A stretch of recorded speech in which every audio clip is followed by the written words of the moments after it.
Thanks, Mickey. All right, buddy. See, this is, you got 50 minutes to an hour to speak, and usually I spend the first 40 minutes talking about myself, so Mickey sort of stole half my show here. No, I'm not one for introductions, really, and I told Mickey that, but I appreciate you guys all being here. It's been a while since I presented at a clinic, so you'll have to bear with me. Feel free to ask questions whenever you want, but when you do, you got to remind me where I left off. All right, too many hits to the head, so we got to keep going. I didn't tell Mickey, I didn't give him enough notice about what I was going to present on, so it's sort of in the dark, I guess, for you guys. I'm going to do punt return, so punt block, punt return, and kickoff return. Hopefully we'll be able to get through it all. The reason I chose those, simply because you don't have to rely on one athlete, all right? So I figured the majority of you, it's all different what kind of punter or kicker you have, but everybody's got 12 guys that can play return, right? So I wanted to eliminate the fact that we got to rely on what type of kicker you have, whether he's good, he's bad, whatever, 2 kickers, all that stuff. So we can focus on an area, the return game, and a little bit of blocks. If we probably spend just under 10 minutes on each of those 3 phases, that'll include some film and just a few drills that I do for each of those phases, all right? Some of this might be redundant for you, and that's great if it is. If it is, then I believe you're doing the right thing, or doing similar things to the stuff that we're doing with the Argonauts and with other clubs, Hamilton, whatever. The stuff that I talk about is stuff that I learned in my first pro camp, probably. Don Matthews, who I consider to be the best special teams, one of the best special teams coaches in the CFL, his special team coordinator I was with for a number of years. Then with pinball, pinball was quite an innovative special teams guy also. So this is where my knowledge base comes from Matthews, from pinball, from Darryl Adrawlin, or Flip, as everybody calls him. All right. Mickey touched on my first year. It worked out all right. We had a lot of fun. There are a lot of plays that we'll see today that I'm pretty critical on a lot of the things, even though the play worked out. As Matthews once told me, you know, never miss an opportunity to coach. So whether it was 15 seconds in the hallway or 5 minutes to another group, never miss an opportunity to coach. No matter how minute the detail is, the devil's in the detail, right? So if you can just drop that off on a guy as you're talking to him, if he remembers it and can execute it the next time, it's going to pay dividends for you. So the year turned out all right, special teams wise. We didn't get to where we want. We didn't win the Grey Cup. But for me personally, it was a real rough start. I spent the first week with the direction of Coach Barker, who said, basically, I can't coach you on anything on special teams. You're on your own, but you're going to have to put together a playbook. I played for a number of years, never used the computer really. So I start gathering resources. I'm asking guys for help, and I got to put together a playbook. The first week I sat alone in my office, trying to figure out how to turn the computer on, not really sure how to do that, not sure what program to use, how do you type it in, then you got to find a drawing program, and some guy tells me Microsoft Visio, so then I have to spend 2 days fussing around with that, can't get anywhere, I have to hire a guy to come in privately and teach me how to use Visio, and it's just garbage, right? This is crazy. So then I'm leafing through all these playbooks trying to figure out what my philosophy is. That's what everybody says, and when you come to a clinic, they tell you, come here, tell me your philosophy on special teams, all right? So this is where I started. And this is the rough start I had. So I picked up the Washington Redskins. One of the coaches, the defensive coordinator, was with the Skins, and he gave me this Washington Redskins special teams book. This is the special teams book from the Washington Redskins. The first 20-something pages, 27, 30, are on the type of player that it takes to be a Washington Redskins special teams player. It's philosophies, it's fundamental, it's all that, all right? They got 99 pages on punt team. I got one. I got a 1-page playbook. So when I finally figured out what I wanted to do, I went to Coach Barker and I said, listen, I'm not trying to get out of doing work. I said, but when I played, the playbook, defensive playbook was fairly big. Special teams playbook was fairly simple, I thought. And I was the type of guy, listen, I get a beer fridge. Before I plug it in, I read the whole manual. All right? That's what I do. So I get a playbook like this, I'm going to read the whole thing, begrudgingly, because all that stuff is just about being a football. That's what football is. Football is just, you're a football player. You don't need a lot of this fluff, right? How many guys are high school coaches here? University? All right? You don't need a lot of fluff. They got a lot of things on their plate at both levels. You need to present them what you want to do in a concise manner, right? Let them digest it and allow them to execute out there. So I go to Coach Barker and I say, yeah, I'm having trouble with this playbook, you know. I don't really got a lot. And he says, all right. So we have to stand in front of the other coaches and present our playbook last year. You got a whole day, basically, to present your playbook. We're going to do it again this year. It's going to be a lot shorter. But that's my philosophy right there. All right? What is it? Exactly. What is it? This is what I came up with a week in my office. I'll just enlarge it for you. That's what I had. All right? That's all I had. None of that other stuff matters. If you give a shit, you can play special teams. That's it. That's it. You guys can coach them. If they care, you guys can coach them. If they don't, well, you probably don't even want them on your team, right?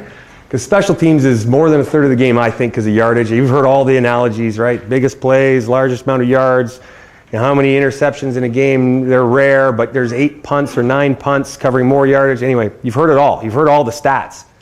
It's the truth. It's the truth. I got this, you know, I don't have a lot of personal goals, but one of them might be to change the attitude of special teams, or change the way special teams coaches are looked at around various leagues and whatever, and try and change the attitudes of high school coaches and university coaches so that you don't just put the newest guy on your staff in high school as in charge of special teams. If you're the head coach and you know the most about football, you should be coaching the special teams because they cover a huge amount of yards. We had 34-point-something special teams plays a game. That's a lot of plays. How do I get guys to care? I tell them, when football's over, you're not going to find one football player. This is exactly what I tell them. And I'll tell them a game this year, and all the vets will just sit there and yawn probably. But you're not going to find one football player that doesn't want to play one more play. This year we lost 3 guys, probably career. 2 guys' necks. One guy had surgery, broke his neck. Tung Bashai. Another guy ended his career. And another guy with concussions, with a concussion, who's still got symptoms. He won't play again. Anyway, you ask those guys if they want one more play, guarantee you they do. Well, special teams is how you give them one more play. I can give them 34. So you can stand there on offense and defense and do your thing, and then come off and stand on the sidelines, or you can get on for 34 more plays. And when your career is all done, you've played X number of games more than the next guy, and X number of seasons. Over 16 years, I probably got another whole season of football in. All right?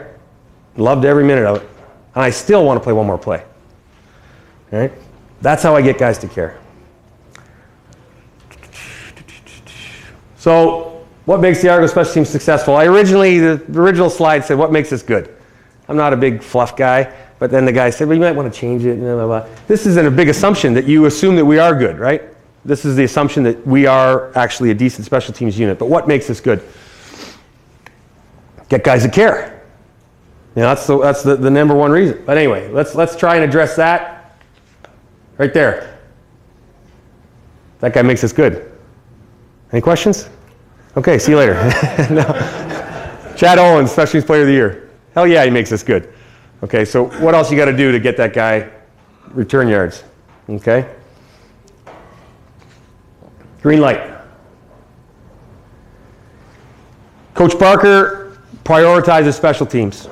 And that's, as coaches, you have to do the same thing. If special teams is an afterthought, the players will think of it as an afterthought. Coach Barker, and I'm sure some of you have heard this, or all of you have heard this, or it's gone around because I've been hearing it for years and years and years and years, but I've been fortunate enough to play with a majority of coaches that believe it. They come in and they say at the team meeting, they say, you're tired, you come off on offense or defense, you don't come off on special teams.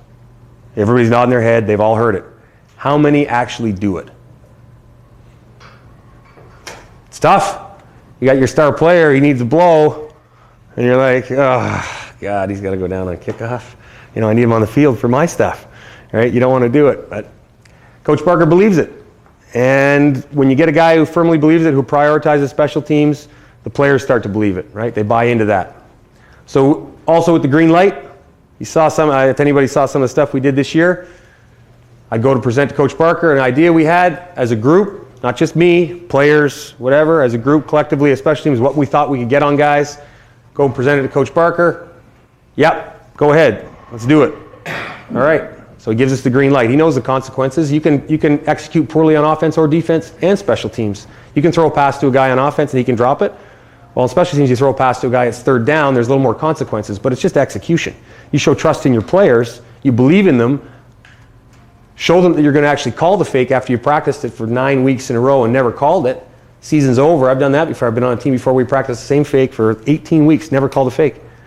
Well, the coach doesn't trust you. Doesn't trust the execution. If it's there, it's there. If you're an offensive team and you've got leverage and you got them outnumbered, you're going to audible to that play. Right? You're going to take advantage of what they give you. We got a green light. That's what the head coach of your team has to do. You have to prioritize special teams so everybody knows how it's important to the guy who's in charge. If it's important to the guy who's in charge, it's going to be important to everybody else. Ooh, wrong one. Okay. Time.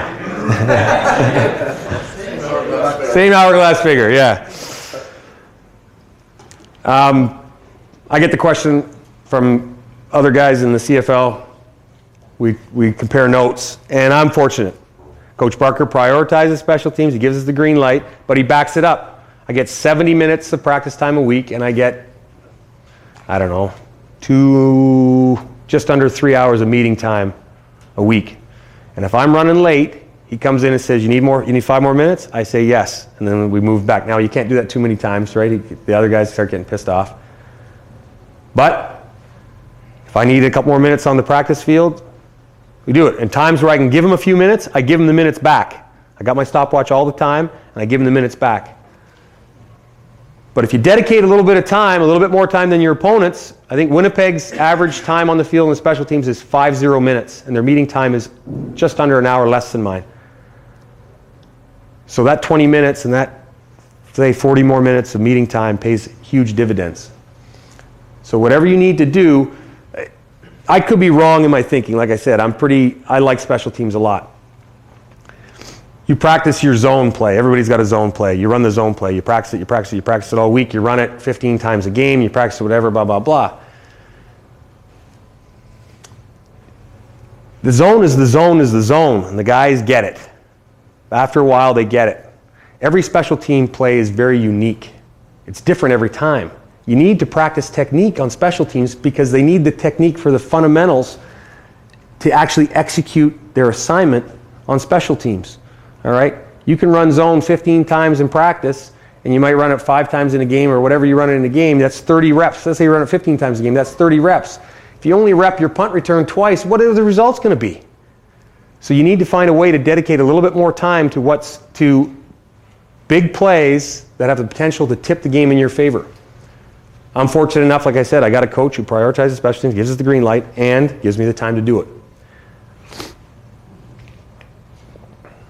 Think outside the box. I had another girl up there, but it was the wrong thing. I couldn't do that.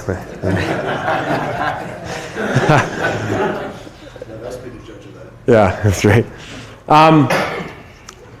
Directed mostly at the high school coaches. At the pro level, if you have a guy who can't get it done, you cut him. At the college level, if you have a guy that can't get it done, you recruit a guy that can get it done. At high school, you've got a finite group in your school that you can draw from, which is awesome because you can be as creative as you want to put those guys in the best possible position to succeed. There is no limit on scheme. There's a limit on drills you can do. There's a finite amount of drills to get them to do the right things, right? There's no limit on where you can put a guy on the field. If you want to put a defensive end at corner, you can do that. If that serves your purpose, then you can do it. You can be as creative as you want. At the high school level, you can be as creative as you want, and it's infinite amount of scheme you can employ because you don't have a choice by just cutting guys in your high school. It just doesn't work that way. So think outside the box, find things that'll work, trust your players, spend the time, or create some time to get it done, and have some fun with it. All right, so those are the three things that I think that made us somewhat successful this year. All right, punt block. Said this is going to be under 10 minutes, hopefully, for each thing, and we'll watch some film. Anytime you're on punt return, you got to think D first. That's an offensive play. They have the ball. So you got to account for every eligible. That's basic football, right? When you start with defense, you teach them who's eligible, who's not, how they line up. So you always have to think D first when you're on any punt return situation, whether it's block or return. You got to count the eligibles, all right? And you've got to be, I hate this word, but I'll use it anyway, gap sound. You have to be sound. I've never heard anybody define it, what sound is in football. Nobody's ever defined it that made sense to me. You got to make sure you can stop them, however that is. You got to make sure you can stop them, or you got to be able to weigh the risk in certain situations, and we do that often too. But you got to think D first out there, because especially for a high school. Now, I thought this was mostly going to be high school coaches, so anyway, I was trying to gear my talk towards high school coaches. The deal is this: if they don't have a good punter, they might be going for it on every third down or fourth down, whatever downs you guys play, depending on the association, right? They might be going for it. So you might be leaving your defense out there anyway, right? So you need to think defense first, and they have to be prepared for all the fakes. They have to be thinking that if I get out leveraged, that's not good. They've got to be flexible. The players need to be flexible when they're out there thinking defense, right? To block a punt, you need to understand the protection. In the CFL, there's two protections that I see. I see man and I see zone, okay? There's different things you would do to each. I know some of you, or most of you, probably don't have access to film of the other high schools probably, but if you play them more than once, or if you have a sound block scheme for man and zone, it's only two things you really need to practice for man and zone, then when you see them in the first quarter punt, right, then you'll know what to apply. Okay, this is our block. They play man. You have two blocks, 1 and 2, man and zone. They're running a man scheme. Here's our block. They're running a zone scheme. Here's our block. Okay? The reason I emphasize punt block is it's the easiest way to change a game. Somebody down in the States has run all the numbers. I'm sure they have. And if you block a punt and score a touchdown, it's devastating to the other team. I don't know what the numbers would be. I've never bothered. But I know that every time we've had a punt blocked and scored against, we've lost the game, no matter what. We've always lost, including Labor Day this last year. We had one blocked on us and we lost the game. Right? That's the way it happens. If you get a punt blocked on you, you lose the game. So if you're playing a team that doesn't have a really good punter, that doesn't allow you to set up great returns, why not try and block it every time? If they're not getting a huge chunk of yards on you anyway, why not go for the kill shot and try and block it every time? If the guy's a good punter, then he's helping you return, right? By giving you some time and space to set things up and develop things. We started off the season with the idea that we were going to block every punt, and then I got Chad Owens. And I was like, oof, maybe I should focus on returns, right? Because this guy's, you want the ball in his hands and you want him to have some blocking, just some, not a lot, but some, to get him going. And you'll see this as I show you some film. Anyway, so you need to understand the protection. Is it man or is it zone? I'll show you clips on that. The scheme and the return, okay? So when you see this, if you have the benefit of seeing an opponent twice and you get a good handle on what they're trying to do, then you've got to decide how you're going to attack them. And this is the way I look at film. Is their scheme flawed? Are they making a mistake that I can attack? Yes or no? Okay, if they do, then I attack the scheme. Do they have a weakness in their personnel? If they got a weakness in their personnel, then I attack the personnel. Okay? Is there a specific area that is common to them punting all the time? Then I attack that area. All right? So there's 3 different ways I look at it of how I'm going to try to execute a block. We didn't block one punt last year. We didn't. Terrible. And then from that idea, how are you going to run a return off of that? But even if you're sending everybody, you still want to run some semblance of a return. All right? One of the best ways to execute a return is to go for the block.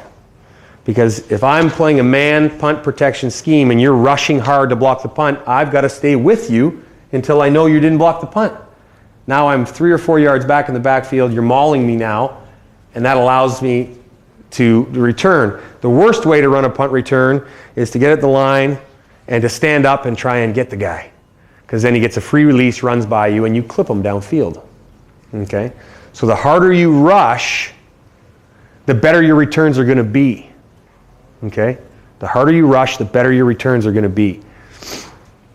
So you want to plan a return off whatever your punt block scheme is. It can be block, like if we block one side because the punter's stepping that way, and we go to for like a left block, we'll have a right return, or we could have a left return, whatever. But we plan a return from that. Half the guys might be returning. Once again, I'll show you some of the film on that. Personnel, think outside the box. So you got a wide receiver who's the fastest guy. Put him on the edge. Let him go. Put him on the center. If their center has to block somebody, put the fastest guy, your wide receiver, on the center. And say, go off the ball. As soon as he snaps it, don't touch him and run right up and block the punt. Think outside the box. All right? You don't have to have your defense out there or whatever. You can change guys and put guys in certain spots. If they're running the wall, I don't know, the 4-man wall punt system, and they're standing and the punter comes out right up behind them, ends up a couple yards behind them, and they just stand there and wait to get nailed, put your defensive lineman or put an offensive lineman who doesn't get to play special teams, put him on there. And say, listen, I want to see you go do this. Just run right through that guy and put your hand up, and you might get one. All right? So think outside the box in terms of personnel on punt block. Win. Invariably, it comes down to somebody winning their battle. It always does. For me, it always does. You can try and outwork their scheme, but in the end, you still need. Like I didn't block one punt. I told you we didn't block a punt last year, and we had guys free. You need a guy to win. You need a guy that can block a punt. Or you need to drill him and drill him and drill him and drill him and drill him and have him learn how to block a punt. All right, 2 drills, 2 quick drills. We'll watch a bit of film. Give me 4 guys. 3 guys. 3 guys. 3 guys. 3 guys. 3 guys. 3 guys. Here we go. Any 3. All right. So we're going to run, this is just a defensive line drill. Right? This is the same twist you'd run on any defensive line. You guys are the offensive linemen. Why don't we move this way a little bit? Move this way a little bit so we can get it clear. All right, you guys are the offensive linemen. We're running a stunt here. We're going to run a simple twist. We're just going to attack an area. Okay? This is just plain defensive line stuff. And so when you come to personnel, if you got a defensive lineman and a linebacker that run twists really well, put them here to block your punt because they run the twist game well. So whoever runs the twist game really well, let's go. One of the tips, if I'm the penetrator, right, you want the looper to end up in the lane in front of the punter. You don't want to go, let's say the punter's towards the screen inside. You don't want the looper to come around this way because basically you blocked yourself. You want the looper to come towards the punter. All right? In any twist game system, the penetrator is the key. He's got to penetrate, right? So I've got to get to here. If I can get past the shoulder of the tackle, right, then we've won, because as he comes to come around, this guy might slide off and we're free. Okay, if he latches on, then the looper's free. Either way, we got a guy coming up to shoot. Okay, simple twist game in a man versus a man system can really help. This will be just a short little drill. One little tidbit to the looper, and this goes for defense also. You don't need to offset him. You don't need to set him back. You don't need to cock him. You don't need to do anything. His get off is not on the ball. His get off is on his penetrator. So when he sees a penetrator go, then he goes. And that might freeze the man. All right? So simple D-line technique you'll use, and the personnel can be used for punt block. Perfect, thanks. You stay here. All right. So you're my kicker? Yep. Okay, here's my punt block drill. And you can do this if you got a bag of balls, then you can do them in pairs or threes or fours so you get more reps. You don't want to have one ball and a lineup of guys. You want to get as many reps as possible. You don't know who's going to slip through to block a punt, and I'll show you footage of guys that just can't block punts. They're there and they just don't do it. Okay? You don't block a punt up here. You take it off his foot with your hands. So here you go. You're going to punt. I'm going to start here on my knees, and you got, like I said, you got a group of 3 with a guy with a ball, and all he does is drop it.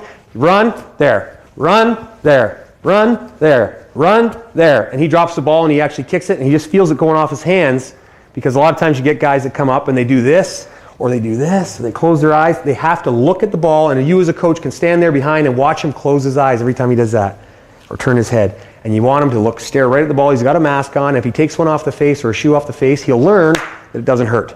Okay? So simple punt block drill. Now, push it back a couple yards, put a cone out in front. The block point on a punt is always a yard in front of the kicker's foot. All right? It's not at the kicker's foot, that's where you're aiming for, but you end up in front of the kicker's foot. Right? The point is you try and take it off his foot, you're not going to get there. It takes about 7 steps from inside the tackle box to block a punt. Watch every time you see a block punt, count the guy's steps at the pro level. It's always 7 steps. 7 steps, 7 steps, 7 steps, no matter what. 7 steps, regardless. 7 steps. All right, so the guy puts the cone out here. You start a couple yards back. He goes through his steps. You just step, or you run through, right? So go again, and you run through. And you just get him doing it. You get him in a couple groups, lots of balls going, and they just keep on doing it, taking it off his foot, making sure their eyes go. All right, thank you. So you can progress all the way back to the line of scrimmage. All right, so you can do on the knees, off the cone. Okay, then you go back to the line of scrimmage, so a yard off, and so yard off the line of scrimmage, and he goes to 7 steps, hauling ass as he can, and he gets to the block point. Now you don't have to use the full kicker motion there. Just put a ball on top of a cone, right, where the block point would be 8 yards, 9 yards, roughly. That's usually the block point on a punt from a 15-yard setup. Okay, run to the spot so they can see the spot. If they run deeper than the spot, they're going to contact the kicker and you're going to get a penalty. All right, so you get them to understand when they're doing this drill, any step up field first is wrong. All right? That step has to come in the direction they want. Okay? Now if there's a guy there blocking them, then they might change their feet. So that first step isn't upfield. Right? Everybody talks about this step right here, and then you go up, they go upfield, whatever. Change their feet so they end up at the proper angle, like running a blitz off the edge. It's the same thing. Come across from a yard off the ball, 7 steps to the cone, hand to where the cone is on the ball, eyes open, block the punt. Yeah? Coming off the edge, what landmark do you give? Well, you'd have to see it in terms of the team you're playing. Duval from Montreal, his block point is around 8 yards because he's a real long stepper. He starts at 15 and he takes 7 yards worth in his 3 steps.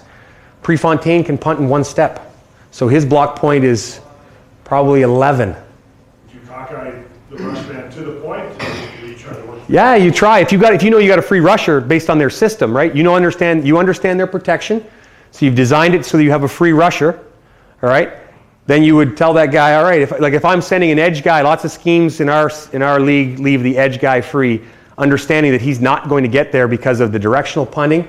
So the punter's stepping away, and they're leaving the guy the longest distance. They widen their splits to 1.5 yard splits, and they bring in the tight end, so it makes it almost impossible for the guy. Now, right-footed punter on his right hash, right-footed punter on his left hash, steps straight down the hash generally instead of angled, even if he wants to angle. So when they're on their right hash, I might try a block off the edge because it actually cuts off 3 more yards off his angle. If I got a real burner, if the snap's been wobbly, if they're snapping into the wind, a big wind, all this stuff, I think about, or I pretend to think about. Somebody else thinks about it and tells me this is what we should do. But, we might bring the edge guy there. But it's tough to get, in our system, it's tough to get a guy off the edge. But yes, if you knew, based on their protection, you had an edge rusher that was going to be free, and they had tight splits because that's the way they did it. They did all full house, extra guards, and 2 guys in the backfield, and you knew you'd get off the edge with a fast guy, and their snapper wasn't accurate. They dropped 2 balls already. Yeah, cock him, and make sure he's got the feet properly. I would put his, how would I do that? I would put his outside foot up first, cocked in, right? So that first step is there.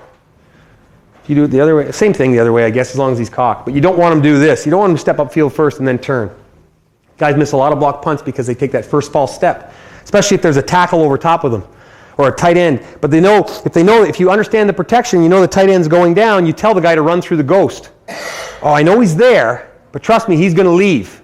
So take your first step on the reaction right through and he'll be gone. Instead, they still do this, and then they try and do that, and now it's 8 steps instead of 7, and they don't get there. All right, let's try and, those are just a couple drills.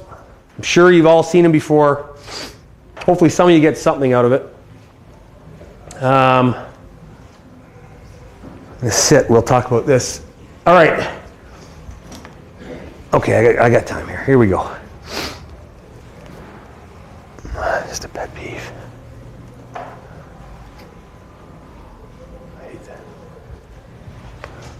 Okay, this is Montreal versus us at the Rogers. Montreal was running a man scheme. This is the second last game of the season. Montreal's had a real problem with their punt protection all season long. They went from zone to a man-zone combo, and they've got a couple guys in there that don't quite understand what they're doing. And so they've got to the point where I believe they've asked the center to make a block. So I went into the game and I said, this is the protection, I think. We're going to run something first. If the center blocks you, then I'll know what we got, and then we'll come out and try a block the next time. I'm not so sure how much this is going to apply, but I'm just telling you the way I think about it. Okay, it'll be better from the other.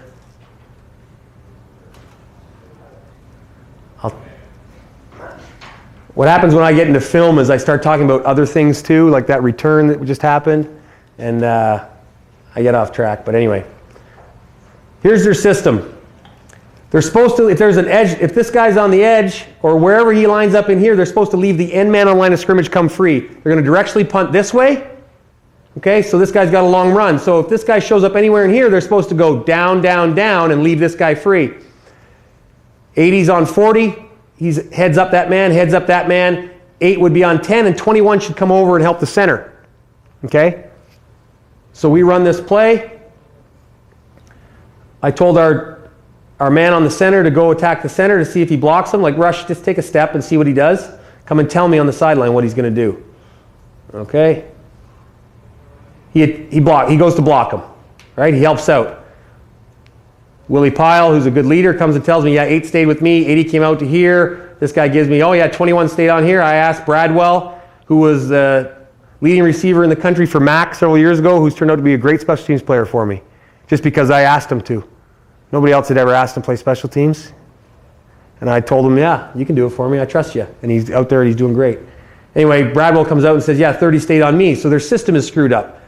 They've got this center trying to block a starting defensive end, a rush end. Okay? He's got to snap first is his job. Then he's got to block this guy. What happens here is my man over the guard swims my guy and he ends up coming free, but watch him try and block the punt. For one, he didn't expect to come free. He didn't rush hard enough, like, oh, this is a surprise. Okay, I'll rush. And Duval's the longest punter in terms of his distance he takes to punt. Man. But we got the system we want because the center's blocking our nose. Anyway, let's go on. Watch this return. I'll just say it. I can't miss an opportunity to coach. Chip Cox is fast. You can't coach that. Anyway, what would you say to the returner? I can't return. I've never returned a day in my life. What would you say to the returner? Yeah. He's already captured that guy. He captured that guy back here. That guy cannot tackle him. It's like playing basketball. As soon as you beat your guy, you stack him to go to the hoop. So the only thing he can do is foul you or tip it off the backboard, which not a lot of guys can do in rec basketball, right? So you stack this guy, you're fine. He probably scores if he stacks him. Anyway, there's lots of other critical things here that would have allowed us to score on this return, but we're talking about the block, so I'll just shut up. Okay, here's our next one against them. The very next time they punted, we said we got them. And we did. The ref blew the whistle. He said he hadn't whistled it in yet. We probably would have put Duval out because that's a 260-pound rush end, and he's not going to block the punt. He's going to run right through him because the ball isn't going to get off. Anyway, there he is whistling it in, and he said he snapped it before he whistled it in, and that was our big chance to block it. So here they go. They didn't leave the end man. They asked the center to block a rush end. Everybody else blocked the way we should. Watch Duval after this. Who's blocking him? Oh, well, I don't know. Watch zero. I don't know. It's the system's wrong. They got a different system than we got. Their center's a good blocker. What did they do the next play when you? Well, they kicked opposite. But we knew they were going to kick opposite, so we had to return based on their opposite kick. It's harder to block when they kick opposite. And the guy who could have blocked it pulled his groin. Anyway, here we go again. This was a few plays later after they kicked opposite that time. They went back to this, and we got off here because they didn't call it because from the ref's vantage point he planted and he actually went around his leg. There might have been incidental contact, but Duval made it look good, and there probably should have been a flag. There wasn't. Anyway, I'm going to show you the return anyway because I like this one. This is work will do right here. Watch this guy. He gets knocked out cold. Ooh. You see his leg bounce? Ooh. Like I said, some of this film, I'll have to apologize, it's pretty self-serving because I get so fired up about some of this shit. It's awesome. Anyway, here's a clip. We're going to score a touchdown. There's a clip.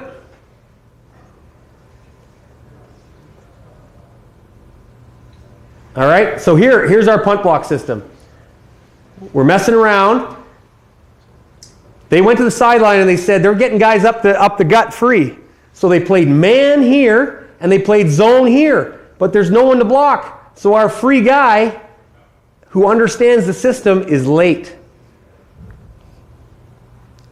He just ends up late. If he's on time, it's a block. So we didn't block any punts all year. And we practiced a lot. I still think it's viable to block punts. I think you need to do it. You need to try and try and try. Anyway, off this block, we had a field return set up. Tell me what's wrong right here. We had a field return set up. The field was just opposite the way he kicked. So he kicked over here to the boundary, so the field's the opposite way. Watch this. Now he's the guy who clipped. And he's a great guy. Do you think he wants those 7 or 8 yards back? If he had those 7 or 8 yards, so that's where understanding comes in. What are we trying to accomplish? I don't even care. If the guys know it's a left return, if they lose their guys, if they all just run to the left, if they just run to the left, they'll be able to pick somebody else up. Mike, you guys just using trail technique right through everyone else? No, I don't want a trail. I want to dominate them at the line. On the return, you got guys on the trail technique? Or? No, I don't call it trail technique because that tells them it's okay to be behind them and clip. Okay. So I never use the word trail. And I don't have a lot of lingo or terminology. I expect them to beat them up at the line. And what is every guy taught from minor football on when they come to make a tackle? You have to come down. You have to break down. And I've never used the word breakdown. And I'm not trying to call you out here or whatever. I want them to go take a shot. Because as soon as you break down, come to balance is maybe a little better term or whatever. Gather yourself, gather your pads, gather your feet, whatever. But lay a blow on the guy. You got a bunch of other people. Take your shot, right? I'm digressing to defensive football. As a defensive player, Teddy just did the running back thing. As a defensive player, what I want to do is I want to make the running back break down. I want to make the ball break down. I don't want to break down. If I break down 5 yards in front of Barry Sanders, how many more yards is he going to get? Well, 55 probably, but at least 5, right? If I break down, I get flat-footed and I break down and then he can gain yards. If I fly at him, I don't care if it's Barry Sanders or whoever it is, you see it on film all the time. If I fly as hard as I can and fast at him, he's going to do this. If he's doing that, see those moves? Hey, that's what a 40-year-old can do after some football. If he's doing that, he's not what? He's not gaining yards. So I want them to come to balance necessarily, or these guys are going to come to balance. The better their feet are, so the more footwork drills, the more skill you work on with them, the less they'll have to break down. The best tacklers are the guys with the best feet because they never have to break down. They run right through guys. So the more footwork, the more fundamental stuff you do with them, the more fun they're going to have. And they shouldn't be afraid of missing tackles. Go blast the guy. Go. Yeah, I want you to make the tackle and gather, but go. Anyway, these guys are all going to break down. They're all going to break down. So what you do is you just make sure you keep hauling ass, understand where the return's going to go, and keep working hard. And good things will happen. And when they go to break down or change direction, you'll be there. But you can't stop. When they start to break down, you see, I'll show film, when you see a guy break down, when the guy you're trying to block breaks down and you break down, it's wrong. When they break down, you speed up. As the blocker, when the tackler breaks down, you speed up to get position. You don't stop your feet too. Okay, so we saw that. It was a horrendous clip. You think it was a clip? I think if he had those 7 more yards back, it would have been a no-brainer. I think if he... The defender's shoulders a little sideways. Yeah, you know, if he got his head a little further, I think this guy, you know... Yeah, they're going to call the shoulder. All he's got to do... I'll show you a technique. I'll show Teddy the rip. The rip technique. Anyway, I think he could have made it anyway. Disappointing. Anyway, Saskatchewan's man scheme. Everybody's pointing and counting. They're a man scheme. That's how you identify man. They're pointing and calling numbers. After they do their count, we move. Saskatchewan had a little trouble with their scheme also, and this is what we want to do. We want to attack. They do their count. Then we move. Now they got to readjust their count. So he points to him.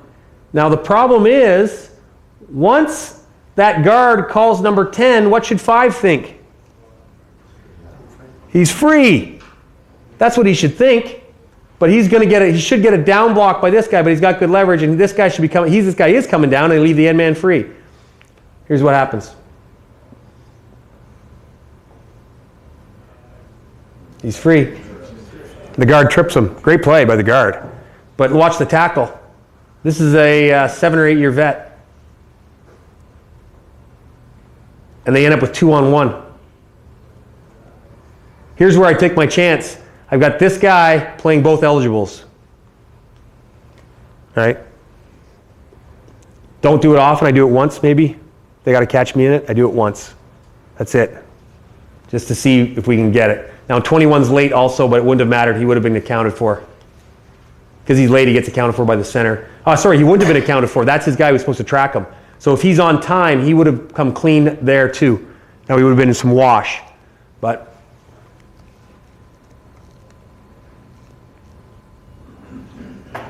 okay, Hamilton zone. Just want to show you the difference between a zone. Okay, Hamilton runs a zone technique where they run everybody to the side they're kicking. And all they do is try and get their head in front of the next man over. And they don't even try and make contact, they just run. And once they cross your face, what are you doing as a rusher? You've broken down. You've stopped your feet. You can't possibly block the punt because they've just stopped your charge. Okay? There used to be a thing we were always taught, the coach always said, stop and restart them, stop and restart them. And I'd say, what the hell? I don't want to restart them. I'll just stop them. I don't give a shit about restarting them. Let them do whatever they want after that. I'll stop them. So once you stop their feet, you're clean to go. That's Hamilton's system. So in any zone system like this where they're running a slide, kind of a move protection, they're vulnerable in the A gap. You can get 2 guys through the A gap to the side they kick, and then you end up with a 2-on-1. So if I just slow-mo it here, if you look at that gap, so 33 keeps on going, and if 98's on the nose, right? Now we didn't have a block on this. I just wanted to show you the crease that you would use versus a zone protection, okay? If they're stepping, if they're slide protecting on their punt, the A gap to the side they're kicking to is going to be vulnerable because the center can't possibly do it both. Okay? What did the upback responsible do? Well, as long as we get a guy off the edge, this upback should stay out here. This upback's, they're zoning, these upbacks are zoning in the middle and out, but down the midline. So if we get 2 there, this guy could be late. And he should come inside is what he should do because then he gives a long angle to this guy, a long truck to this guy. Anyway, that's sort of the difference in protection we see and how we would think about exploiting both of them. Here we go. Here's a touchdown called back on what they called was a hold. The director of officiating, I talked to him, he said it's ticky-tack. He said it shouldn't have been called. Anyway, tell that to Chad Owens or to the guys, right? it's hard to go in a meeting and tell them that because they feel, well, disappointed. Okay. Let's go. 7-18. Okay, punt return. Think D first, same thing. Same thing as last. You got to return, you still got to think defense first. Possession. Any change of possession, the only thing you want to do, really, the most important thing you want to do is you want to maintain possession of the ball. So you've got to have a returner that you see handles the ball well, catches the ball well. I would give up speed and quickness for a guy who's going to have sure hands. Especially if, in a high school loop, if the kicker's not kicking very, very deep, then you got to have a guy who's got courage and a guy who's got sure hands. Okay? The average punt return in the CFL last year, the league average was under 10 yards. Well, no yards is 15. So I try and tell my returners to touch every ball in the air. If it's in the air, you have to go and get it. And it takes courage, but if you can average 15 yards of return because their punter's not very good, that's a great return. It's better than any average everywhere. So you got to have a guy with a bit of courage, and you got to have a guy with, and you can tell right away when guys are fielding balls how smooth they are at catching them, how sure-handed they are, how they feel about it, whether they're nervous, whatever. So I would take a guy who's sure-handed anytime over speed and quickness because you must maintain possession. Fumbles will kill you, right? No penalties. Same with punt block. You can't take penalties. The main thing stressed in special teams is we cannot have penalties. They crush you, right? They're from point ball touched on returns, mostly. I guess if the infraction happens 20 yards downfield after the guy's been returning, it's from point of infraction. But most of the infractions happen before the guy receives the ball. A holding at the line or something like that. So then it's point ball minus 10. You can't have penalties. You'd rather not block anybody. Just don't, if you're going to, if you got guys that are prone to taking penalties, don't block anybody. Why do guys take penalties? Why do players get penalties? Out of position? Mental mistake, bad decision. Bad decision. So you can coach decision making, right? You can coach decision making. As soon as you see them make the wrong decision, you have to correct it. You've got to correct it right there on the field immediately. Hey, whoa, bad decision. I'd rather not have you, don't block the guy. Oh, I lost my guy. I wanted to make sure I got him. I didn't want to get in trouble for blowing my assignment. Okay, you lost your guy. First of all, he's going to break down, so you have a chance. If you don't have a chance because you're really lost and you end up falling, go block somebody else. Well, I don't want to take somebody else's man. I don't care. Go block somebody else. Give that guy to the returner. He'll figure it out. Or he won't, but we won't take a penalty. And the other one was feet. Bad position. So my drills, and this is what I work on the most, is blocking with your feet. You don't block with your hands. You block with your feet. You block with your hips. You block with your feet. You don't block with your hands. Okay. Scheme and understanding. As I said, infinite number of schemes. Finite number of drills and techniques. Infinite number of schemes. Double at the point of attack, wall, split walls, exchange assignments, so a guy running with the gunner coming off and blocking different, cross blocking, you name it. You name it, you can do it. Some ideas I have about scheme. Don't block guys you don't need to block. If they've got and this is nothing new, I'm sure. If they've got a center who's an offensive lineman who can't get downfield, do not block him. Give him to the returner. That allows you to double somewhere else. That allows you to double their starting middle linebacker who's a killer. Right? These are just ideas I'm coming off the top of my head. I'm sure when we go through film, we'll get a few more. When it comes to doubling, key coaching point I say when it comes to doubling is have a plan. I don't say, okay, you guys got a double team. I say, you got a double team. What are you going to do? Oh, we're going to double him. No, you're not. What are you going to do? Okay, I'm going to attack head up. He's going to come across. The next time, he's going to attack this way. I'm going to lay off and loop. They have to have a plan. If they don't have a plan, they always get split. Double teams will always be split if you don't have a plan on how you're going to work together. The one thing I like about double teams is if you cross arms, right? If I'm going to double a guy at the line and he's in tight, and I'm on one side, guy's on another, I punch opposite shoulder, he punches opposite shoulder, so we get this cross on him, and we still have our outside arm leverage. So No matter what he tries to do, the only thing he can do is go back. He can't split our crossed arms. Right? He can't split this. Okay? Don't block guys that you don't need to block. Have plans if you're going to double, right? Another thing, don't block vicinity players. Certainly don't double a vicinity player. But don't necessarily block a vicinity player. If you're running a return to their left and you got a guy who's a loafer on the right coming down, why am I going to waste a guy with him? I might run with him a little bit and then peel off and go get somebody else. Make it look like I'm going to block him so he doesn't try as hard or whatever it is. But if you got a guy who you know from playing him before that doesn't make tackles, he's not productive, doesn't make plays down the field, not going to block him. If I look at the list, the special teams list in the league, and I see a guy has 3 tackles and it's week 17, you know what? Probably not going to spend a lot of time on him. All right, I'm going to force him to make the play. Okay, I'm free. And you know what the worst thing is about this? Is in my last couple of years, I was left free all the time. And I didn't make the tackles. Let me tell you. I'd run downfield and I'd miss, because they knew I wasn't productive downfield. Don't block them. Understanding. I'm not trying to sound arrogant. I'm just trying to explain what we're trying to get to. I'm trying to get my guys to a level where they make the right decisions and multiple decisions every single return. I think we're starting to make some progress, but I correct guys all the time. Why'd you make that decision? What are you thinking here?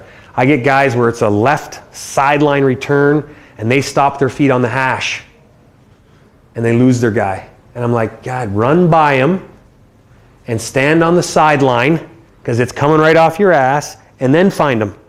Don't stop your feet halfway as you're analyzing what he's going to do. Run by him. All right, that's the kind of understanding. If you just told your guys left and right, or you gave them a landmark, you gave them hash or numbers. Any tackler who ends up on the hash, as long as you get them off the hash with your butt towards the hash, then we'll be fine. And you tell the returner, you run right up the hash, or you run right up the numbers. That's our landmark. So as long as your guy's not on the landmark, you're golden. The next part of that is where your butt should be. We call it the touchdown side. Your butt is always on the touchdown side. Okay? So if this is the alley, let's say this is the strip of numbers, right? 2 yards wide. That's a big landmark for a guy to run up. It's a little landmark for a guy to run up, really. But anyway, I'll say it's big. If my guy's approaching that and he's breaking down, as long as I get my butt to the landmark we're going to run, then I'm doing my job. Now the problem is with a touchdown, with being on the touchdown side, as we call it, right? You always got to keep your butt to the touchdown side. The touchdown side is dynamic. It is always moving. So at the start of the block, it's here, right? We're running right up this lane. There's the end zone. It's here, and then it's here, and it's here. And this is where the touchdown side finishes, with my ass right to the end zone. Okay? Try and teach that. I got a drill that I use for that. And I'll show you some film, hopefully, that shows. And it's surprising, when I watch the film, I realize Chad Owens is way more important than the rest of the guys. I thought, oh boy, we're doing good with scheme, we're doing this and whatever. We practice all these drills, and when I watch it on film, we don't get them done nearly enough, but it's the attempt is what I realize. It's the attempt. If the guys are trying to do that, they're going to affect the block. They're going to make the block. As long as they're attempting, right? They're trying as hard as they can to make that block and keep their ass to the touchdown side. Just that attempt, that valiant effort is going to make the block. Okay? Because I don't see it ever really perfect on film. Oh, we did this drill. It should be perfect. They should all be just sit up and da-da-da-da-da-da-da-da. Doesn't work that way. Everything's high speed. The guys are professionals, whatever. Right? You got an opponent who's battling too. It never looks that way on film as perfect as you dream it will. Okay. Drills. Give me one guy first, and then I need 8. All right, first drill, jam, bench, and belly. Okay, this is on the line technique. Okay, so the first part is jam, bench, and belly. 3 parts to the drill. I'm sure everybody's seen it. I know where the return is. I'm on the return team. My return is left for me, left. So I get in a position. I know my opponent. I think, okay, I can run with this guy, or I'm stronger, or whatever I do. I still want to get in good leverage. All right, the ball snapped. He comes up to block me. He has to block me because what is the only job the punt protection team has is to protect. So you got to use that against them. That's their only job, is to protect. They got to protect. So I rush hard. He comes back with me a little bit, Then I clamp onto him, and he goes to fight off. And of course, I'm going to get called for a holding, so he goes to swim off. Right? So I've jammed him now. Then I bench him as far as I can. He runs downfield. Right? He runs downfield. I turn, and I belly to my return. Okay? So if we were to do it over here, not a lot of space. I've jammed him, that's fine. I've jammed him over here, pushed him away from the return I want, and I belly. I don't run straight back. Easy drill to set up. You can do it all the way across the line. Everybody's going left. You jam, you bench them, right? You bench them as hard as you can, get them off that, and you all belly. Pick them back up at 10 yards, settle in, get your head lower, whatever. Okay? What happens if you don't bench them and you run a straight line? Go ahead, just walk. We end up in a clip position. Okay? We end up in a clip position. So here's another drill. All right? Rip, no clip. The rip, no clip drill. I just made that up. Okay? You're in a trail position. He's going to break down, but the timing is such that you can see the returner coming. I don't want to do anything here. I just want to rip here. As long as I rip and give him my numbers, the ref shouldn't call it. All right? So I've tried jam, bench, and belly. My opponent might be better, more stout, whatever it is. I've lost the battle right there. I haven't bellied enough. The ball is kicked in a different spot. That's another idea. You have to see where the returner is so you know how to adjust your lane. Right? Anyway, I've lost my leverage. I've lost my belly. Rip, no clip. All I got to think is rip, no clip. As long as I put myself on the touchdown side as the returner is coming by, that's as good as a block. Everybody wants a knockout. I just want the guy in front of him as the returner goes by for a millisecond. That's all I want. Now, I like the knockouts too. Okay, we'll try and show. Well, that's good for now. That's good for now. Let's watch a little bit of film, and God, I'm running out of time. Okay.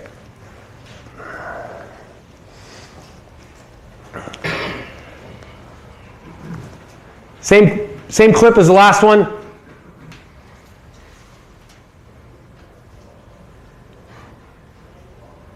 I'll try and show you. We got guys on the ground. I'll show it from the other angle.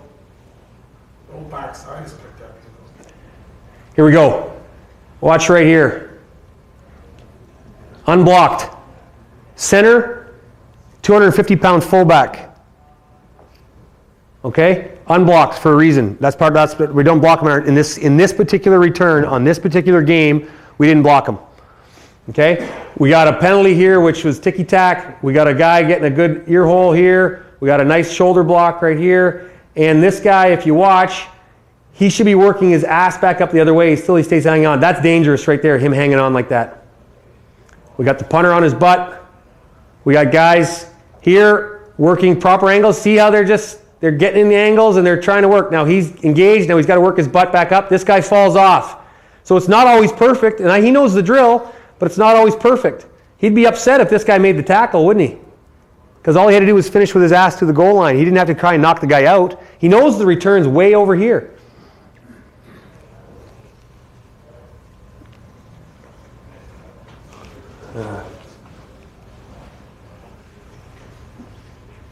Okay, this is what I want to show you on this one. Watch Crawford. This is the best special teams player in the league, and I'm on him harder than anybody else. I just want him to be the best he could possibly be. Watch him finish. He's got his head below the guy. His eyes are buried in the guy's chest. He puts his foot in the ground and comes back upfield when he feels the guy reroute. Now, the guy's not trying super hard, right? But he doesn't care what the guy's trying. It's not the guy saying, oh, it's easy, it's over, it's over. He's going to block him to the end. Then we got another guy, JJ, puts a guy on his back. They finish. They're finishing. Okay, my guy's down. I'll block that guy too. Everybody's trying to finish. They're finishing. They're not worried about whether the play's going on or not. Get your head buried in him. Don't worry about anything else. Get your hands inside his framework. Get your head below his head. Get your mask on his chest. And move your butt.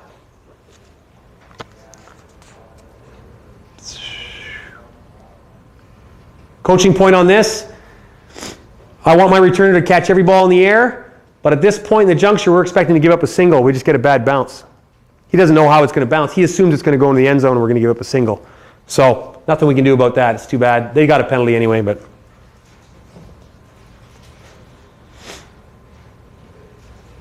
Here's a double with a plan. Okay. This is the last play of the game. Give me the coaching point right here on the returner. As part of your return game, what would you tell the returner? Last play of the game. Get off sideline. Hmm? Get off the sideline. The man comes out of bounds, needs to score. Yeah. I didn't tell him this, but I want him to punt it. I'm yelling, punt it. Fumble it. Do something. We're losing. Sorry, I didn't give you that number. We're losing. It's the last play of the game. We're losing. We got to try and keep the ball alive somehow. Punt it. Pinball says with that returner, you got a better chance of actually scoring with him hanging on to the ball than punting it, right? Just because of the flow of the game or whatever. Anyway, let's watch this. There are lots of things here. This is the last play of the game. The urgency is incredible. I'm going to show you right here. This block right here. Okay? This guy's 250. He's a fullback. He sees this guy coming who's 5'9", 170 pounds. That's the way you play football. That guy can play on every one of my special teams right there. His name's Ryan Christian. He gives everything he's got. Here we got another guy knocking the helmet off. Okay, here we have, the bad thing is, we got a guy with nobody. He's got nobody. He's got nobody to start the play because his guy runs off the field, so they play with 11 men. And he doesn't know where the return's going. If he knew where the return's going, he would just run over there and go block somebody. And we maybe win the game. Now, why did he not know where the return was going? He wasn't paying attention. I don't know. That's his answer to me too. I don't know. All right.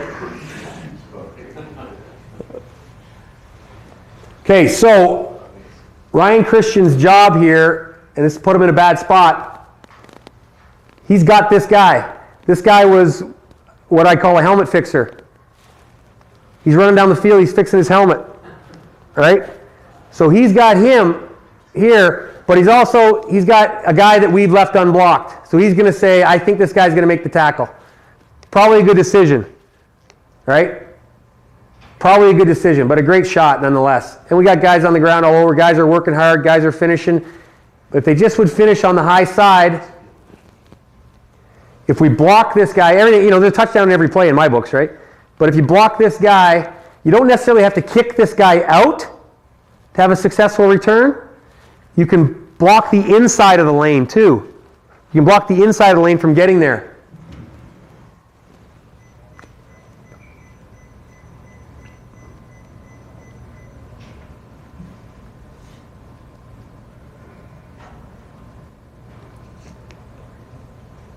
If you keep working, good things happen. Anyway, I'll just go to I think I got about 4 minutes left.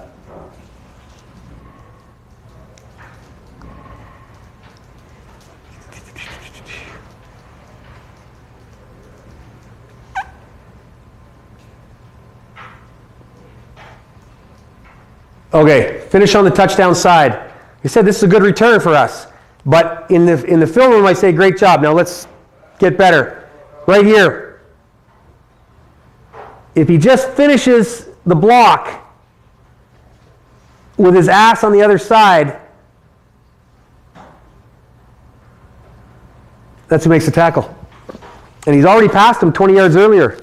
The returner's passed him 20 yards earlier. So you just got to get them to finish. Just keep finishing with your ass to the touchdown side.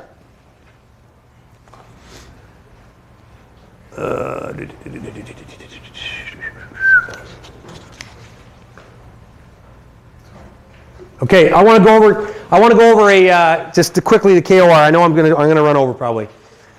Alignment. Am I over? Yeah. Beaker. Yeah, prick. Alignment. Depending on the ball, depth of the ball kick, you might want to crowd guys up more. I use a set alignment. The one thing about alignment you got to teach your guys is they got to be flexible. What's the number one thing coaches tell the kick team? They have to do what? Run their lanes. Run their lanes. You got to run your lane. You got to use that against them. Okay, if they change their lineup, if they go for a real spread alignment, that's great. But you need to honor that spread alignment. Okay? You need to honor that because they could try a fake kick. If the kicker's not a great kicker anyway, they might just try dribble kicks and stuff like that. So you got to honor their alignment.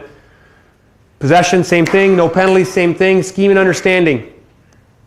Once again, infinite amount of scheme you can do. Middle, sideline, hash, landmarks, whatever you want to do. Don't block guys you don't need to block. If they're a good disciplined lane team, use that against them. If they're going to run two guys outside the wide field numbers, you do not need to block those two guys. That's two more double teams you have. Okay, at the point of attack. All right? I don't use wedge. I like to give guys, I find wedge too hard to practice in terms of getting the timing right all the time. Good timing on the wedge is it's imperative. If they stop their feet in the hole, the return is nullified. They're basically the tacklers if they stop their feet in the hole. I like to put guys on angles, give them good leverage so they can make a good clean block and be successful. They come off and they've got a great block. They've achieved they're successful. They come off, they're very happy. I like to put guys in on good angles to make easy blocks.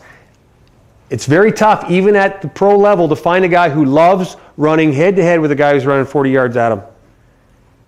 You don't find too many guys that love to do it. You find this, and they stop their feet. Wedge guys always stop their feet in the hole. They always stop their feet. You find me a guy who doesn't, then he's a great guy. But at every level, guys stop their feet. And you can't run a wedge. That's why I don't run wedge. Understanding, same deal. If it's a sideline return or whatever, if they just know where the return is, if they lose their guy or they forget their count, just run to where the return's going to be, turn and block somebody. At least they'll be doing something, right? At least they'll get something done. But they have to have understanding of what to do. Okay, I want to show you this drill because give me 4 guys, please, and it'll be quick. I'd call this progressive blocking tunnel drill or whatever. It's just okay, how are we going to set this up? All right, this is the lane right here. Here's my one guy who's the tackler. You're the blocker. Mickey, you're the tackler. Just stand in the lane right there. You just move back. The tacklers just move back so we see. It's a progressive tunnel. Yeah, you know what? I'll take your job. So I'll do this. All right, here I go. Sorry about that. So we start. You're in good position, right? Get in good position. This is the lane. We start simple as a progression. We start here. Right, we start here, we work our ass and we just get a guy who jogs by. And I get 10 groups of 2 in a tunnel. And I have 3 or 4 returners, they just take a ball and they just jog up. And I start with this progression. The guy starts here, okay, and he works his butt as the returner goes by. And each pair does it right there. Then I start where he gets a 3-yard run, okay, and he's got to come up and he's got to get the guy, plant his foot in, and then work back around, okay? Then I start on the wrong side. All right, I start on the wrong side, right head up, like this, right head's up. He's got to attack that shoulder, work his butt around. Okay? Then I start 5 yards away. He's got to run. He's got to attack that far shoulder, swing his butt around into the hole. Then I go back, I spread him out a little further. This guy jogs 3 or 4 yards. All right, I start on the inside. He jogs 3 or 4 yards. I got a foot. Now you see the returner, you try to arm over. Right? And I work all the way, all the time working to your point where your ass is the touchdown side. Okay? So I do, and then I flip the guys around. But it's correct leverage, already attached, apart, wrong leverage here, little jog, whatever. It's a progressive blocking tunnel. Then I get them to 10 yards where they're full sprint. They got to engage the guy, put a foot in the ground, work back up. This guy now tries to run upfield. I got to bury my head and get my ass around, okay? And you just, as your coaches, you get every coach involved. It's pretty simple, and you get every player on the team doing it. You can have 20 pairs, 30 pairs, all in a long line, all doing the same thing, and all your coaches correcting simple technique that is vital to scoring touchdowns. All right. I'm going to show one clip. It is self-serving, but I'm going to show it anyway.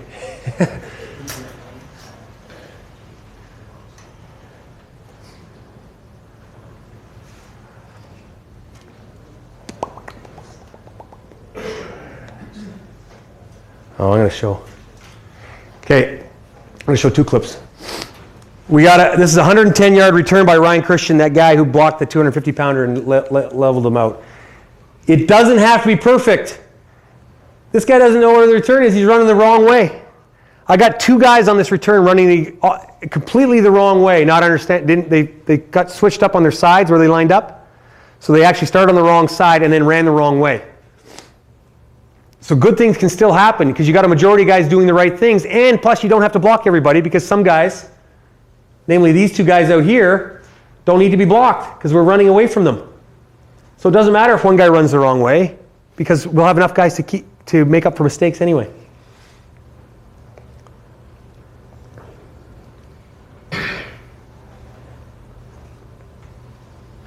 Okay.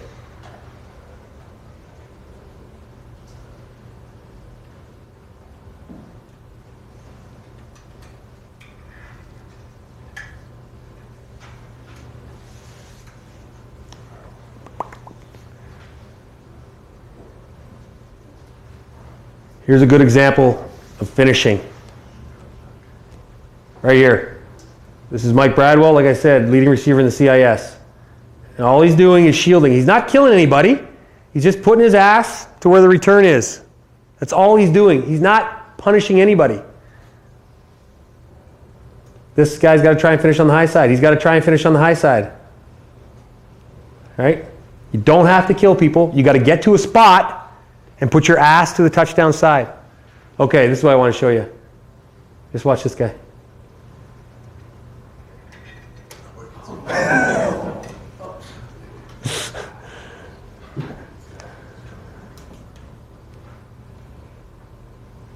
Ugh. He loves playing football, that guy. All right, that's it. Sorry we ran a little late on the kickoff return. Don't bog the guys down with all the fluff. Teach them some simple technique. Open your mind. Scheme is infinite. You can do as much as you want with scheme, right? Put guys in good positions to succeed. Everything will be good. There you go.